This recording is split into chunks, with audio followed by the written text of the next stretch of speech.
교회 생활과 영적인 삶에 있어서 질서란 매우 중요합니다.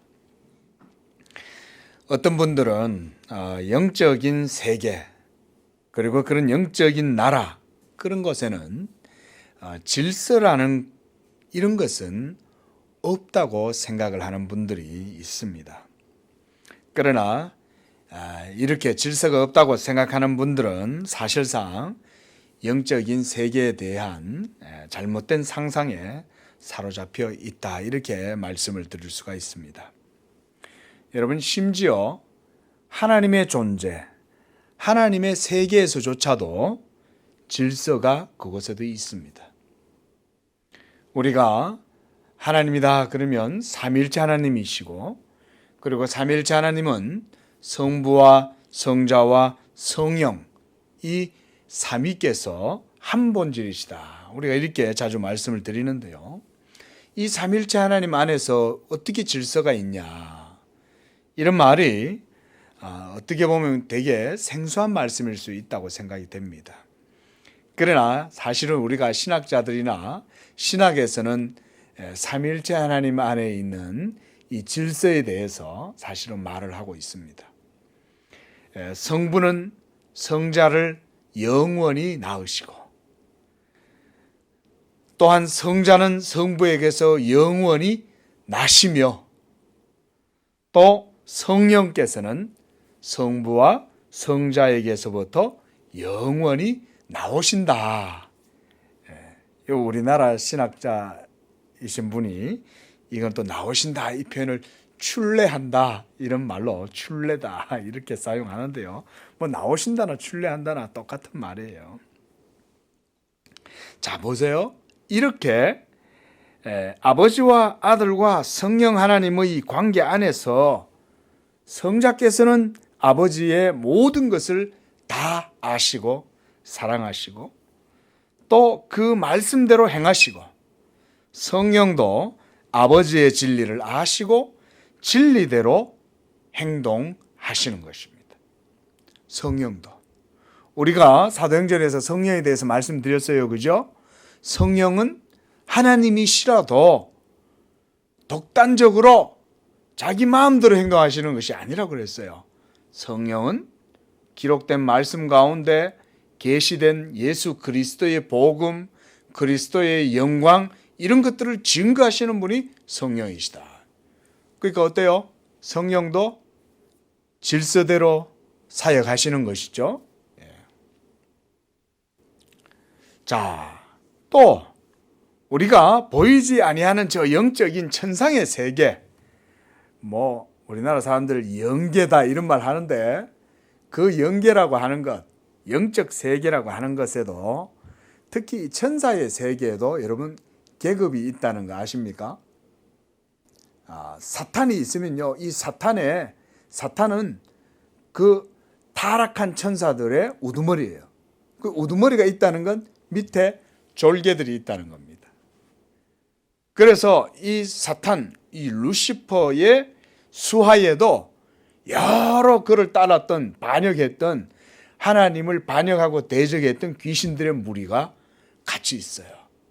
그 사탄 혼자 쫓겨난 게 아니라 사탄과 함께 반역을 일삼았던 모든 하늘의 천사들이 이 세계로 하나님께 저주를 받아서 쫓겨난 거예요. 그러니까 귀신의 세계에도 일종의 그런 계급, 하이어라키 이런 게 있는 거예요. 또한 모든 세계의 각 우리가 사물들, 그리고 모든 개체들, 그런 것 사이에도 이러한 질서라고 하는 것이 보편적으로 작용을 하고 있습니다. 그래서 사도는요, 이제 이 고린도전서에서 특히 이 교회에 대해서 우리가 지금 많이 보잖아요. 그래서 사도가 교회를 얘기할 때 주로 뭘 많이 염두에 두냐면, 교회는 영적인 공동체지만 혼란과 무질서와 또 어떤 신비주의자들이나 열광주의자들처럼 무분별하고 무절제하고 이런 게 아니라는 거예요. 거기에는 영적인 일들이 일어나고 예언도 하고 통변도 하고 여러 가지 영적인 은사들이 있지만, 그 모든 것들은 다 질서 가운데 이루어진다. 이거를 사도 바울이 고린도 교회에 주요하게 얘기를 해주는 거예요. 오늘 본문의 말씀도 그런 맥락 속에서 우리가 읽어 들어가야 됩니다. 그래서 우리가 지난주에 10장에서 했던 것처럼 사도 바울이 교회 내에 일어나고 있는 일들에 대해서 얘기를 할 때 이것의 연장선상에서 오늘 이 본문 말씀도 계속 얘기해 주고 있는 거예요. 사도 바울은 고린도전서 14장 33절을 보면 이런 말씀을 했어요. 하나님은 무질서의 하나님이 아니시오 이랬습니다. 또 오직 화평의 하나님이시라. 무질서의 하나님이 아니시고 화평의 하나님이시다. 이 말은 대꾸법인 거예요. 무질서의 반대는 화평이에요. 자, 왜 무질서의 반대를 사도 바울은 지금 화평으로 말하고 있을까요? 질서 있게 행함으로 인하여 그 가운데 서로 내가 잘났다, 내가 더 높다 이런 걸 주장하지 말라는 거예요. 누가 만약 더 좋은 은사를 가졌다면 도리어 그것을 인정해 주라는 것입니다. 누가 봤을 때 믿음이 지금 연약해요. 그러면 그것을 무시하는 것이 아니라는 것입니다. 오히려 믿음이 좋은 사람은 믿음이 연약한 사람을 도와줄 의무가 있는 거예요. 그렇죠? 연약한 성도가 있으면 그를 감싸주고 사랑해야 할 의무가 믿음이 강한 자에게는 있는 것이죠. 자, 이렇게 서로 상호 보완적으로 모든 은사들이 작용한다면 그것을 통해서 뭐가 이루어지겠어요? 화평이 이루어지는 것입니다. 그러므로 이 교회는 영적 공동체로서 무질서의 하나님의 공동체가 아니라 질서의 하나님의 공동체라는 거예요. 그리고 하나님이 머리가 되시기 때문에 그 하나님을 머리로 삼아서 모든 교회가 영적 질서 가운데에 화평을 이루어 나가는 것. 이게 영적 공동체라는 거예요. 그래서 고린도전서 14장 40절에도 사도는 이렇게 말해요. 모든 것을 품위 있게 하고, 품위 있게란 얘기는 각자 주어진 직분과 분수에 맞게 행해라 이 말이에요. 그리고 질서 있게 하라. 이게 품위 있게 하는 거죠. 그러므로 이렇게 교회가 신령한 교훈과 영적 질서를 따라서 믿음 생활을 하는 바로 그런 영적인 공동체인 것입니다. 그래서 교회는 세상의 가치관과 동일한 사고방식이나 습관 그런 것들로 생활하는 것이 아니에요. 먼저 교회는 살아계시는 하나님을 예배하고 섬기는 공동체입니다. 이 교회 가운데 살아계신 하나님이 중심이 되시는 줄로 믿습니다. 하나님이 중심이시고 모든 성도는 그 하나님을 중심으로 모여서 예배하고 그 하나님의 말씀을 듣고 또 그 말씀을 들음으로 모든 삶 속에서도 그 말씀대로 살아나가고 그래서 세상 가운데 나아가서 빛과 소금이 되고 그 말씀에 순종함으로 믿음의 열매를 맺고 또 믿음의 상을 받고 그렇게 해서 또 한 주간 지나서 주님 앞에 나와서 주일에 모여서 예배 드릴 때 또 거기에서 하나님께 온전한 예배와 찬양과 감사, 경배가 이루어지는 것이고 이런 거예요. 한마디로 하나님을 중심으로 한 보편적인 삶이 질서 속에 이루어지는 것이 바로 교회다. 우리가 사실은 좀 더 폭넓게 적용을 하면 이러한 교회의 생활은 사실은 이 모든 세상의 보편적인 질서가 사실은 돼야죠. 그렇죠? 우리가 하나님을 섬기고 믿는 게 진리라면 그게 진짜 참 진리라면 이 모든 세계의 모든 질서들도 그 질서에 따라서 사실은 궤를 같이 해야 돼요. 그런데 사실 그렇게 하기가 어렵죠, 우리가. 왜냐하면 타락하고 부패했기 때문에 이 세계가. 그러니까 교회만큼은 이 지상의 교회는 그런 공동체를 이루어야 되는 것입니다. 하나님은 온 우주 만물 천지를 창조하셨고 그리고 자기의 이름과 영광을 위해서 인류를 창조하셨습니다. 그리고 특별히 인류가 범죄함으로 타락했을 때 하나님께서는 여전히 자기의 이름과 영광을 위하여 영원전에 삼일체 하나님의 영원한 신적 작정 가운데에서 자기의 이름을 위한 한 백성을 그리스도 안에서 영원전에 예비해 놓으신 거예요. 작정해 놓으신 거예요. 그리고 예정하시고 선택하시고, 자, 이러한 초월적인 역사를 초월하는 하나님의 뜻과 결정, 그리고 행동, 이런 것에 대한 우리가 진술들을 들어보면 우리에게 이런 생각이 드는 거예요. 그것은 바로 이 모든 역사의 과정과 매 순간들은 우연하게 이루어지는 것일 수가 없다는 거예요. 전적으로 살아계시는 하나님 자신의 뜻과 주권적인 섭리 가운데에서 이 모든 역사의 모든 순간이 이루어지고 있다는 사실에 대해서 우리가 이런 말씀을 통해서 인식할 수가 있는 것입니다. 믿으시기 바랍니다. 이거 그렇게까지 인식을 해야 돼요. 제가 보건대 참 많은 분들이 하나님을 믿는다고 하지만 하나님이 떨어지는 낙엽 하나조차도 주관하신다는 사실을 안 믿어요. 그런 것은 그냥 종교적인 표현, 어떤 문학적 수사법 정도에 그치는 거지 실제로 그런 건 아니다. 이렇게 생각하는 분들이 많이 있습니다, 여러분. 그러나 그렇지 않습니다. 하나님은 모든 우주 만물의 하나조차도, 하나님은 한마디로 말하면 우리가 뭐랄까요? 과학자들이 얘기하는 절대 상수의 값이에요. 절대 상수. 그러니까 절대 상수에서 값이 소수점이 몇 개가 붙든지 간에 하나라도 틀려지면 그것은 엄청난 결과를, 비극을 초래하는 거예요. 이건 오히려 과학자들이 훨씬 더 수긍을 잘해요. 우리가 나노다, 피코다 막 이러면 벌써 10의 마이너스 25승 이하로 막 내려가잖아요. 그러면 여러분 생각해 보세요. 0이 25개가 달릴 정도로 그렇게 적은 아주 작은 소립자의 그런 세계 속에도 여러분 하나의 소수점 이하도 떨어지면 이 세계는 엄청난 파국을 맞는 거예요. 실제로 그런 거예요. 그러나 우리가 신앙 고백도 그렇게 하는 거예요. 신앙 고백도 똑같아요. 하나님은 우리의 머리털까지 다 세시고 하늘에 날아다니는 참새 한 마리도 하나님의 허락이 없으면 떨어지지 않는다 그랬거든요. 자, 그런데 이렇게 우리가 하나님에 대해서 모르고 살아갈 때는 모든 것이 사람들 대부분 자기중심적으로 돌아간다고 생각해요. 그래서 내가 우주의 중심이고 내 생각과 감정과 의지가 중요하고, 그래서 내 인생은 내 자신을 위해서 있는 것이고 또 내 자신이 인생의 주인이며, 그래서 내 힘과 지혜와 의지와 그리고 나의 노력으로 열심히 살면서 그것으로 내가 보상을 받아야 하고, 또 그 모든 영광도 결국 나의 명예와 나의 영광이 된다고 이렇게 생각을 해요.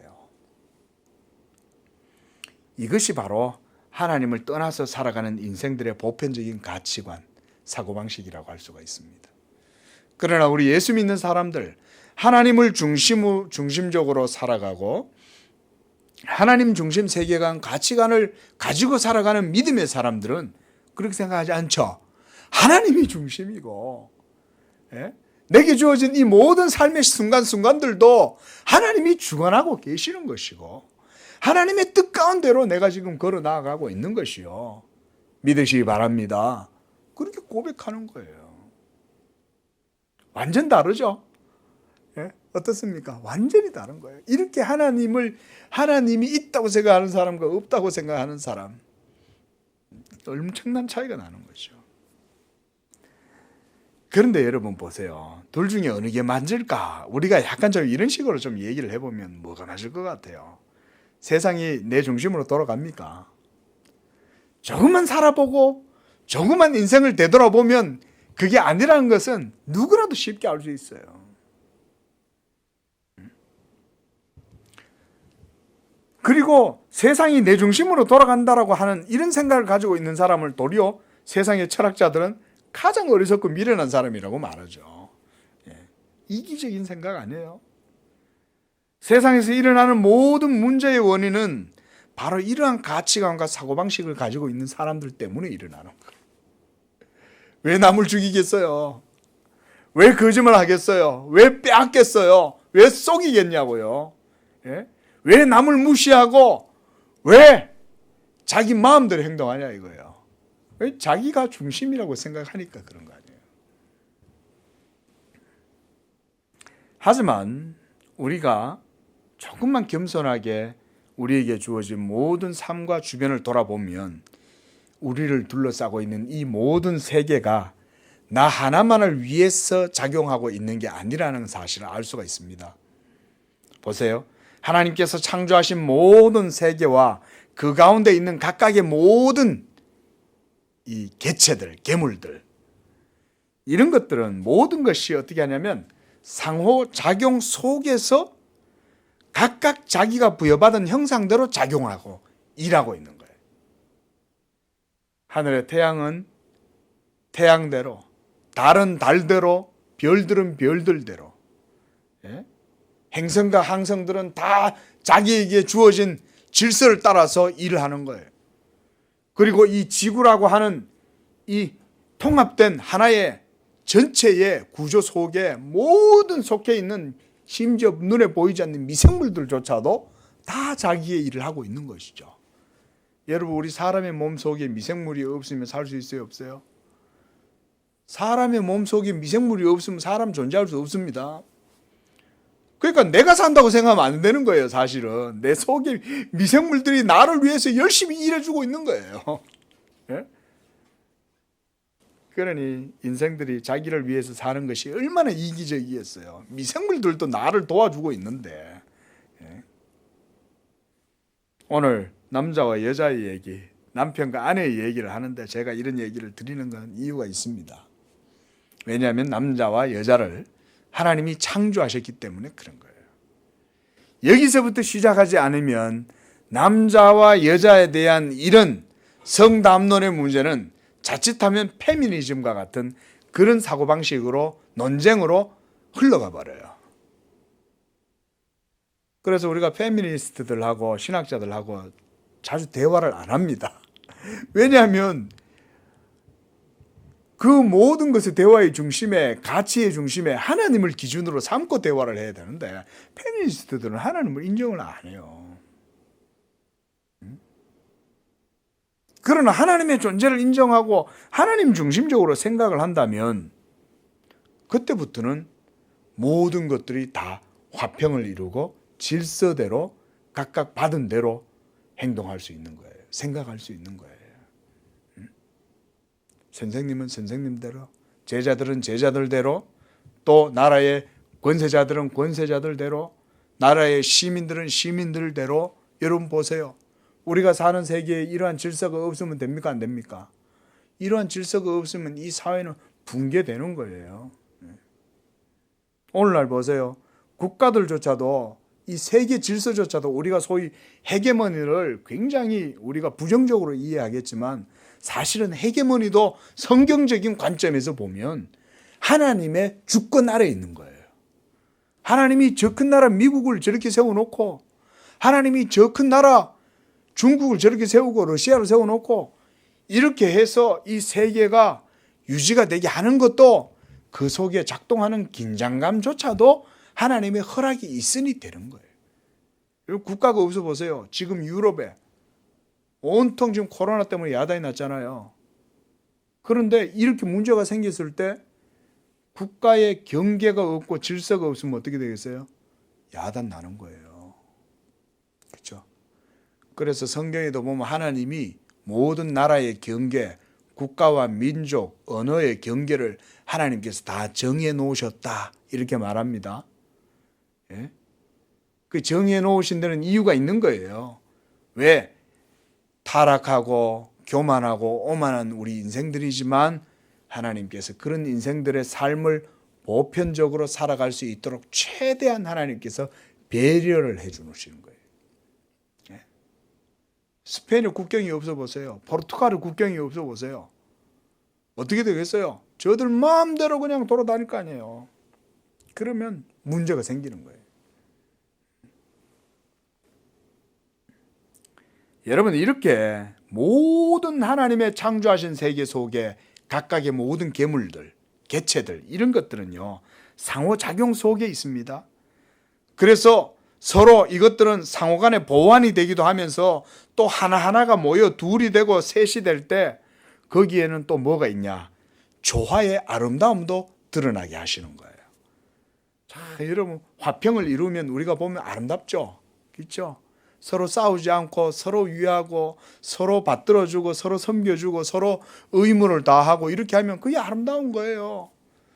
요즘 외신에 보니까 우리나라 요즘 코로나 이 사태 때문에 참 한국의 그 어떤 의료라든가 또 국민들의 대응에 대해서 많은 이제 언론들이 칭찬을 많이 하더라고요. 보기 좋잖아요. 사재기 안 하고 서로 위해서 보내주고 성금 보내주고 젊은이들도 가서 봉사해주고 의료인들도 가서 봉사해주고 이런 거예요. 이런 게 바로 뭐냐? 조화의 아름다움이다. 화평이다. 화평이다.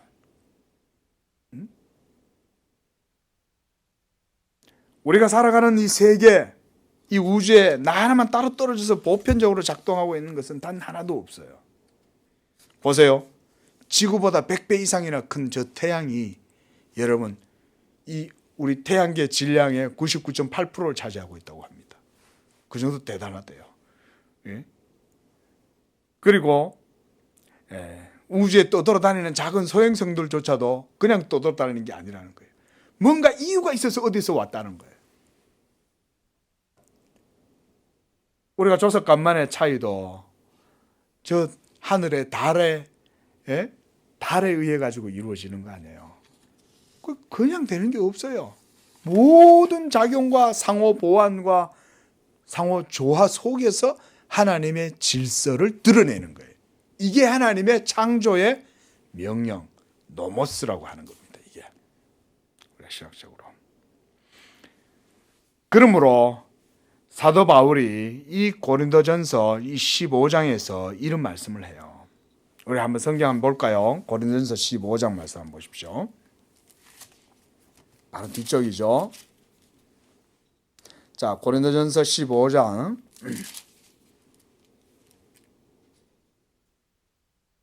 38절부터 한번 보십시오. 한번 읽어보겠습니다. 시작. 하나님이 그 뜻대로 그에게 형체를 주시되 각 종자에게 그 형체를 주시느니라. 육체는 다 같은 육체가 아니니 하나는 사람의 육체요, 하나는 짐승의 육체요, 하나는 새의 육체요, 하나는 물고기의 육체라. 하늘에 속한 형체도 있고 땅에 속한 육체도 있고 하늘에 속한 것의 영광이 따로 있고 땅에 속한 것의 영광이 따로 있으니 해의 영광이 다르고 달의 영광이 다르며 별의 영광도 다른데 별과 별의 영광도 다르다. 이렇게. 사도 바울은 어떻게 보면 굉장히 천문학적인 이해를 가지고 있는 거예요. 그죠? 예? 세계의 모든 사물들도 사도 바울은 무관심하지 않아요. 다 알아요. 자, 보세요. 여기서 사도 바울이 지금 얘기하는 바가 뭡니까?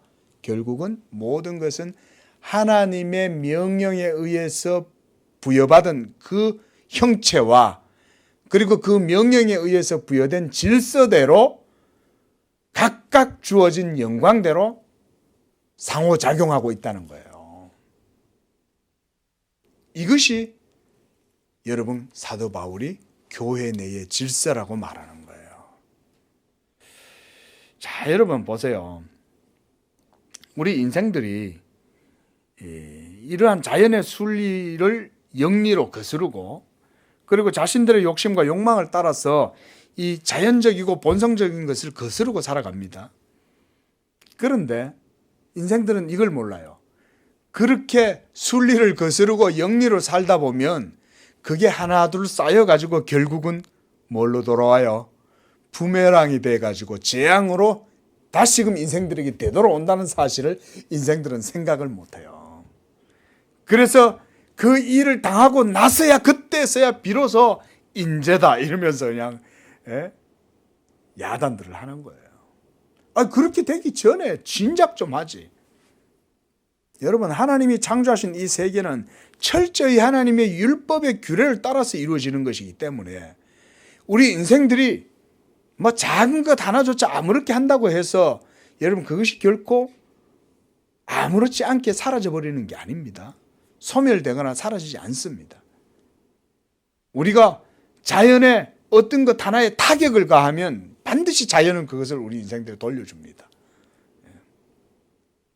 이것이 하나님의 창조한 세계의 율법의 규례를 따라서 지었기 때문에 그런 거예요. 그래서 우리가 이런 걸 노모스다 그렇게 말해요. 노모스. 그러나 교회는 그리스도 안에서 회복된 하나님의 질서와 법을 따라가는 공동체죠. 그래서 이 영적인 공동체인 지상의 교회는 하나님께서 창조하신 이 세계의 질서를 회복시켜 나갈 때 이제는 인간의 자연적 본성과 그리고 자연적인 힘과 지혜와 그런 의지로 이런 것들을 회복시켜 나가는 게 아니에요. 교회가 하나님의 창조 세계를 회복시켜 나갈 때는 그리스도 안에서 성령으로 먼저 거듭나야 돼요. 그래서 영적인 새 생명을 부여받은 가운데에서 이렇게 이 하나님의 창조 세계의 질서들을 회복시키면서 나아가는 것입니다. 그러므로 진정한 참된 교회라면 살아계시는 창조주 하나님을 구속주 하나님의 은혜와 경륜과 섭리 가운데에서 예배하고 섬길 때 이러한 보편적인 질서, 명령, 규칙, 규례, 전통을 따라서 하나님을 섬겨가는 거예요. 오늘 사도 바울이 본문에서 보면 전통에 대한 얘기를 해요. 전통 2절. 내가 너희에게 전하여 준 대로 그 전통을 너희가 지킴으로 너희를 칭찬한다. 사도가 전하여 준 이 전통은 보면 벌써 이제 말씀, 복음, 진리 이런 교훈들을 말하는 것일 수 있어요. 그러나 여기서 사도가 말하는 이 전통이라는 것은 뭐냐면 이 교회 내의 질서와 정치를 의미하는 거예요. 우리가 형식이라고 하는 것을 무조건 나쁘다라고 말할 수 없잖아요. 그죠? 때때로 형식이 우리 사람들의 행동을 제어하고 그리고 사람들을 규정하고 그것 때문에 사람들이 부자연스럽고 그런 어떤 형식과 틀, 질서 때문에 내 자신의 자유가 때때로 어떤 약간 부자연스러운 그런 면이 있겠지만 그렇다고 해서 어떤 공동체든 조직이든 간에 질서라는 것이 없으면 어떻게 돼요? 그게 유지가 될 수가 없는 거예요. 그러니까 여기서 말하는 전통이라고 하는 것은 그런 의미에서 바로 하나님께서 교회 내에 주신 신앙의 덕을 위하여 세워놓으신 영적 질서 그런 거 얘기해요. 자, 남자가 여자의 머리냐 여자가 남자의 머리냐 또 누가 리더십이냐 이런 게 여러분 우리 구원의 문제에 있어서 본질적인 거예요? 비본질적인 거예요? 필수적인 것은 아니죠. 그죠? 아주 절대적이고 이런 필수적인 것은 아니에요. 그런데 왜 사도는 지금 이런 얘기를 하고 있을까 이 말인 거예요. 그것은 바로 하나님을 잘 섬기기 위해서는 교회 내에 이러한 질서가 필요하다는 것을 얘기를 해주는데 그게 바로 전통이라는 거예요. 전통. 그리고 이런 모든 전통들은 하나님의 보편적인 창조 질서와 순리를 거스르는 것일까요? 아니겠죠. 그렇죠? 하나님의 보편적인 창조 섭리와 순리와 질서, 자연적 본성을 거스르는 게 아니라 최대한 그것에 맞추어서 교회의 질서가 이루어지도록 전통이 세워지는 거예요. 그게 바로 전통인 거예요. 자, 그런데 여기까지만 보면 이제 사실은 우리가 오늘 본문 내용은 대부분 다 얘기한 거예요. 그러면서 사도가 지금 이제부터 얘기하는 것은 뭐냐면 이제 여자가 머리에 수건을 쓰는 것에 대해서 가르치고 그러면서 그 얘기를 하는 가운데 제가 말씀드렸듯이 이런 창조의 원리, 순리, 조화, 질서 이런 얘기를 설명을 합니다. 그리고 13절에서 16절까지는 이런 사람 속에 있는 본성적인 상식들에 대해서 얘기를 해줍니다.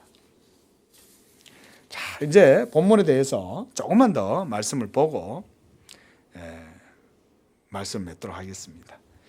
그래서 사도가 이렇게 3절부터 이렇게 쭉 해서 계속해서 하는 얘기가 뭐냐면 교회 내의 남자와 여자의 관계에 대해서 얘기를 해주는 거예요.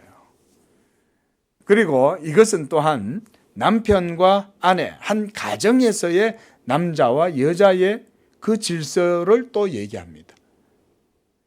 자, 여러분, 가정에서 사도는 뭐라고 하냐면 머리를 남자라고 말해요. 그 여기 여자들이 이제 막 자존심 상하고 발끈한 거예요. 이제 왜 남자를 머리라고 하냐? 왜 성을 남자를 따라가지고 성을 붙이냐? 그냥 엄마의 성을 따라가지고 해도 되지 않냐? 이런 얘기들을 이제 하는 거예요. 이제 근대 사회가 되면서 여권 신장이 되고 이러니까 이제 이 여성분들의 교육률도 올라가고 이러다 보니까 뭐 사회 진출도 많아지고 그러니까 여자들에 대한 그 인권이 올라가고 이러니까 마치 그러지만 여러분, 오늘 사도 바울은 그런 얘기를 하는 게 아닌 거예요. 사도 바울이 지금 얘기하는 건 뭐냐면 16절 말씀 보세요. 논쟁하려는 생각을 가진 자가 있을지라도 우리에게나 하나님의 모든 교회에는 이런 관례가 없다는 거예요. 관례란 얘기는 뭐예요? 전통이란 얘기거든요. 말씀드렸다시피 교회를 교회되도록 영적 공동체로서의 정체성을 바르게 세워나가는 데 있어서 가장 순리에 합당한 질서는 교회의 머리가 그리스도시고, 그리고 그리스도는 남자들의 머리고, 그리고 남자들은 여자들의 머리고, 그리고 여자들은 또한 모든 가정에 있어서 일들을 또 맡아서 하고, 이렇게 모든 것들이 하나님의 창조의 질서와 섭리 속에서 각각 서로 보완적으로 모든 질서가 이루어져 있다는 거예요. 자, 이렇게 얘기하니까 막 기분 나빠요, 여자분들이. 이제부터는 또 여자들 얘기인 거예요. 자, 그런데 호라비는 참 혼자 못 삽니다. 그죠? 예? 근데 여자는 혼자 살 수 있어요. 왜 그런지 아세요? 여자는 누군가를 도와줄 수 있는 본성적인 기능을 가지고 태어나기 때문에 그런 거예요. 왜냐하면 하나님께서 처음에 아담에게 이렇게 아담을 창조하신 다음에 하와를 지으시잖아요. 근데 하와를 지으신 이유가 있어요. 하나님이 아담이 혼자 있는 걸 보시니까 이게 하나님이 마음에 생각하신 거예요. 아, 사람이 독처하는 게 좋지가 못하구나. 여자 없이 혼자 사는 거는 좋지 않구나. 그래서 하나님이 이 여인을 아담의 갈비뼈를 취해서 그것을 토대로 만드시는 거예요. 어떤 분은 그래서 여자가 왜 예쁘냐? 여자는 2차 가공품이니까 더 이쁘다. 뭐 그랬다는 거예요. 남자는 왜 투박하냐? 남자는 1차 가공품이다. 그 남자에게서 더 아름답고 예쁘게 취해가지고 다듬어가지고 예쁘게 만들었다는 거예요. 자, 여러분, 여성분한테 제가 여성분들에게 물어보겠습니다. 자, 쇼트컷, 아주 짧은 단발머리 말고 완전 쇼트컷 스포츠처럼 여자 머리를 깎았어요. 보기 좋아요, 안 좋아요? 여성분들 좋다고 말하는 분도 있겠지만 제가 볼 때는 거의 80% 이상 아니라고 저는 얘기할 거라고 생각이 들어요. 사도가 지금 성경에서 뭐라고 얘기해요? 6절에 만일 여자가 머리를 가리지 않거든 깎을 것이요 만일 깎거나 미는 것이 여자에게 부끄러움이 되거든 가릴지니라. 뭔 얘기를 하냐면 이미 여성의 몸 그 자체 속에 본성적으로 여인의 머리가 긴 것은 아름답고 그 여인의 머리는 그 여인에게 있어서 마치 금관과 같은 것이다, 이렇게 얘기하는 거예요. 여자들 머리 빡빡 깎고 길거리를 걸어 다니라 그러면 뻔뻔하게 걸어 다닐 사람 없습니다. 대부분 다 뭔가 가발을 쓰든지 여기에 모자를 쓰든지 이렇게 하죠. 왜냐하면 여인의 머리는 그 여인에게 있어서 마치 하나의 휘장과 같은 거죠. 그게 왜 그렇게 생각이 든다는 거예요. 그거는 여인의 본성 속에 벌써 그런 생각이 있다는 거예요. 자, 그러나 7절 보세요. 남자는 하나님의 형상과 영광이니 그 머리를 마땅히 가리지 않거니와 여자는 남자의 영광이니라. 남자가 여자에게서 난 것이 아니요 여자가 남자에게서 났다. 그렇죠? 이것이 바로 창조의 질서죠. 여자는 남자에게서 난 거예요. 그럼 누가 먼저인 거예요? 남자가 먼저인 거예요. 그리고 그 남자는 또 누구에게서 났어요? 하나님에게서 났잖아요. 그러니까 하나님과 그리고 남자와 여자와 이렇게 이 질서가 있다는 거예요. 창조의 질서가. 또 9절 보세요. 남자가 여자를 위하여 지음을 받지 아니하고 여자가 남자를 위하여 지음을 받았다. 여기서 위하여라는 이 말에 여러분 주목을 하셔야 됩니다. 위한다는 말은 종이 된다 이 말이 아닙니다. 또 남자보다 더 못한 하급의 존재다. 이런 하등한 존재다. 이런 의미가 아닙니다. 위하여라는 말은 뭐예요? 도와준다는 얘기인 거예요. 헬퍼라는 거예요. 헬퍼. 자, 도와주는 사람이 더 대단해요. 도움을 받는 사람이 더 대단한 사람이에요. 누가 더 큰 사람이에요? 도와주는 사람이 더 큰 사람이죠. 그래서 사실은 내명부가 무서운 거예요. 그렇죠? 가정을 이루고 살려면 이 내명부가 집에서 딱 이 보탬이 돼야 되는 거예요. 남자가 죽도록 일을 해가 와도 여자가 집을 세우지 않으면, 남자를 도와주지 않으면 집이 서지를 못하잖아요.